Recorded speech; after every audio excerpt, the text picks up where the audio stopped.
Free Sabbir news YouTube চ্যানেলের পক্ষ থেকে আমরা এই মুহূর্তে রয়েছি গুলিস্তান, এই যে গুলিস্তান মসজিদের সামনে বাংলাদেশের যে, সেখানে আপনারা দেখতে পাচ্ছেন যে একটি ফুডকার্ট। ভাই, আপনার নাম কি? মোহাম্মদ জিসান। সেখানে মানে শুরু, এই যে ব্যবসা যদি কেউ শুরু করতে চায় তাহলে কি পরিমাণ টাকা নিয়ে শুরু করতে হবে, পুঁজি কেমন?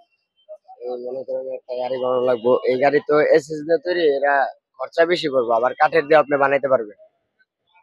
তো নতুন যারা শুরু করতে চায় তারা কি পরিমাণ টাকা নিয়ে শুরু করতে হবে? আপনার 20 প্লাস, মানে 20,000 প্লাস।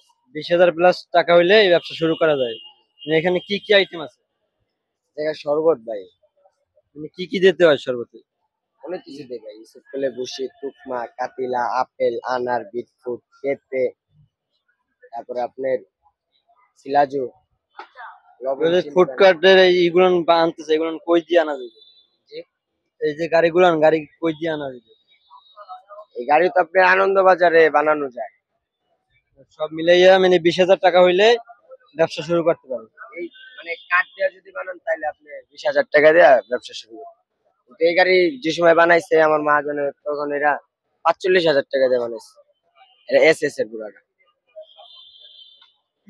জি ভাই, ধন্যবাদ। কাট করেন। হ্যাঁ, দৈনিক কি পরিমাণ ইনকাম হয়? এই মোটামুটি 8,000, 9,000, 10,000। লাভ হয় কেমন? লাভ 30% লাভ থাকে, 70% মানে আর চালান। এখানে মানে আপনারা কোথায় কোথায় বসেন? আমরা এই জায়গায় বসি বাকি করে বসে। বাথরুম ওখানে এই সকাল থেকে সন্ধ্যা পর্যন্ত? জি, সকাল থেকে রাত 10টা পর্যন্ত। সকাল 10টা থেকে এবার রাত যদি 10টা। শরবত খেতে চান তাহলে সকাল থেকে রাত 10টা পর্যন্ত আসলে এখানে পাবেন। শেষ করেন।